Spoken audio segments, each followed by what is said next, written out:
নমস্কাৰ বন্ধু বান্ধৱীসকল, পুনৰ এবাৰ সকলোকে স্বাগতম জনাইছোঁ আন এটি জব ইনফৰ্মেটিভ ভিডিঅ'লৈ। লৈ আহিছোঁ আন এটি জবৰ ইনফৰমেশ্যন। এডভাৰটাইজমেণ্টটো আহিছে চেণ্ট্ৰেল বেংক অফ ইণ্ডিয়াৰ পৰা, য'ত তেওঁলোকে কেইটামান পদৰ বাবে আবেদন বিচাৰিছে। গতিকে কি পদ, কোৱালিফিকেশ্যন, চেলাৰী, এজ লিমিট গোটেইখিনি কথা ভিডিঅ'টিত গম পাব। ইনফৰ্মেটিভ যেন পালে লাইক, শ্বেয়াৰ আৰু কমেণ্ট কৰিবলৈ নাপাহৰিব। যদি চেনেলটো ছাবস্ক্ৰাইব কৰা নাই আজিয়ে কৰি ল'ব। এতিয়া আমি ডিটেইল এডভাৰটাইজমেণ্টটো চাই লৈছোঁ। এখন অফিচিয়েল এডভাৰটাইজমেণ্ট আৰু অনলাইন যোগে আবেদন কৰিব লাগিব। অলৰেডি ষ্টাৰ্ট হৈ গৈছে। 21 তাৰিখৰ পৰা অহা 8 মাৰ্চলৈ সময় আছে অনলাইন যোগে আবেদন কৰা। এপ্লিকেশ্যন ফি দিব লাগিব 750 ৰুপিজ, আৰু জেনেৰেল কেটেগৰী আৰু ৰিজাৰ্ভ কেটেগৰী হ'লে 100 ৰুপিজ পে' কৰিব লাগিব। আৰু যিটো পষ্টটোৰ বাবে আবেদন বিচাৰিছে, পষ্টটোৰ নাম হৈছে কাষ্টমাৰ ছাৰ্ভিচ এছ'চিয়েট, যিটো ক্লাৰিকেল কেডাৰৰ পষ্ট হয়।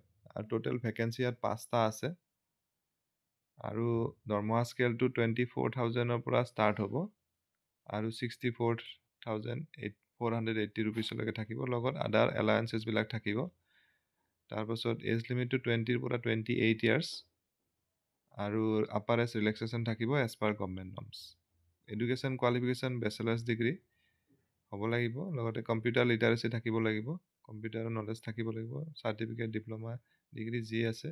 আৰু লগতে স্পৰ্টছ এলিজিবিলিটি থাকিব লাগিব।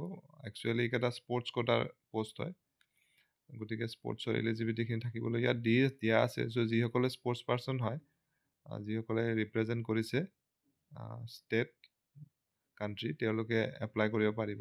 মেডেল নাপালেও পাৰিব।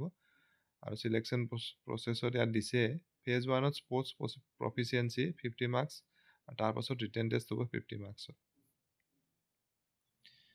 চ' যিসকল কেণ্ডিডেট ইণ্টাৰেষ্টেড হয় তথা ইলিজিবল হয়, তেওঁলোকে এডভাৰটাইজমেণ্টখন ভালকৈ পঢ়ি চালে হ'ল, চাই পেলাই এপ্লাই কৰিব পাৰে। গতিকে আশা কৰিছোঁ ভিডিঅ'টিৰ জৰিয়তে এজন হ'লেও কেণ্ডিডেট উপকৃত হ'ব। পুনৰ এটা নতুন ভিডিঅ' লগ পাম। ধন্যবাদ।